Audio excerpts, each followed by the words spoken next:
Hello, I'm going to do a review, as I sometimes do on makeup, because I get given samples, and this is a completely honest review of Revlon mascaras, especially this new one, the Custom Eyes. Now the idea with this is it's one of these dial mascaras where there's a number 1 and then a number 2. Number 2 is length and definition, and number 1 is length and drama. Now what it does is it alters the brush. As you turn it, you can see it's altering the brush. That one, it's just got like the long ones, and that one's got long and short ones.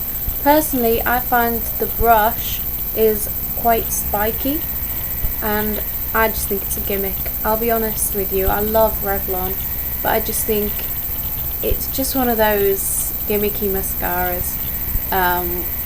I suppose the idea is, if you are someone who buys one for when you want more subtle lashes and another one for more dramatic going out lashes, it would be one product that you would be having to buy rather than two.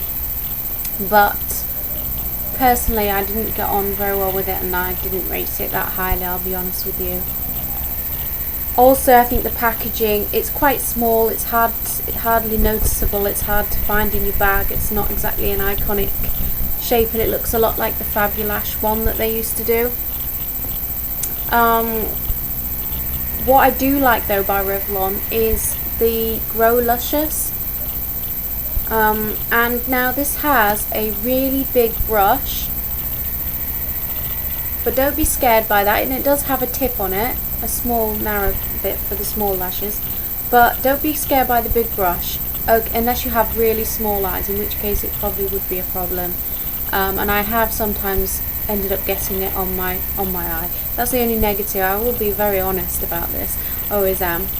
But what I like about it is it catches your lashes and it makes them kind of long and feathery, but they look fuller as well. But it doesn't look like loads of mascara, it just looks like just nice lashes. Really like it. And what I like about it also is it's quite quick, and you could put a little bit on, look feathery, or put more and more. You could build and build if you took time to make it like longer as well as thicker. But then after like any mascara, too long and they start clumping together. But it takes a while before it clumps together, and I like the look of it. Also, of course, it's got a special serum in that will help your lashes grow longer over time.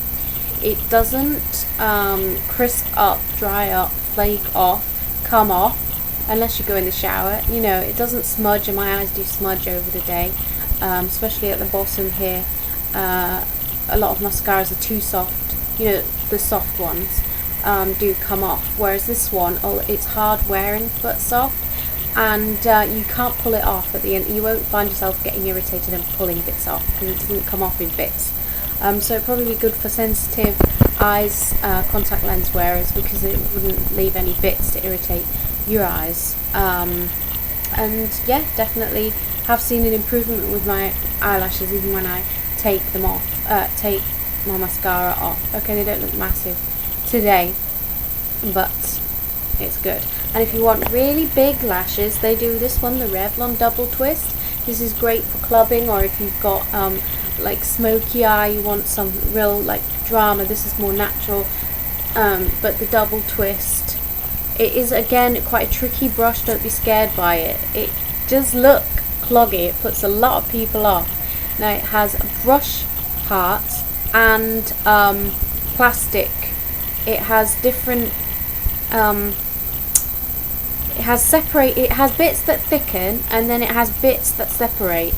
And so although this one, I forgot to say, what's good about it is you can just do the old-fashioned up sort of technique, which I wouldn't normally recommend, but that one it works because it builds it lengthwise. This one you do need to twist it, double twist. You do need to twist it so that you get the thick part and thin part through your lashes, and it will build enormous thickness, especially at the base of the lashes, but all the way up as well. But you have to be careful that you don't end up spider lashes, and also both of these dry up quite quickly, I think. But a lot more of the mascaras do tend to dry up quite quickly. It might be that I'm just using it loads, but once they go thick, I mean this one's past it, it won't behave as well, and you'll notice when it stops behaving like well, you need to buy a new one. It's usually a one to 3 months, but usually mascaras can keep up to 6 months. It depends how much you use them. So yeah, that's kind of my review on the mascaras. I haven't got a Fabulash or Aqualash or whatever the other one is. I'm pretty sure it's because they keep changing them and taking some off.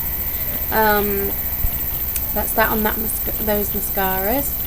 I have tried now the scented nail polish. I'm not wearing it at the moment, and I was skeptical at first, but you know, it really does smell, and it says it keeps the smell for 3 days, and it did at least. But it was nicest on the first day, and it's great because it doesn't stink. Say you were doing it on the train, it wouldn't stink out the train. It smells more like, I mean, it only smells like berries when it's dry, but I think it just, the whole thing was less smelly altogether. It was good for my boyfriend, it was good for the cats. Cats love the smell. I like the smell. And they do it in different ones, lots and lots of different ones, but they're limited edition.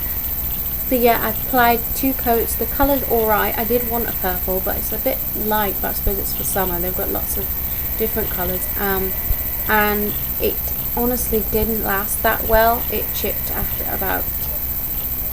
started to chip after 2 or 3 days, which is not the usual sort of Revlon standard,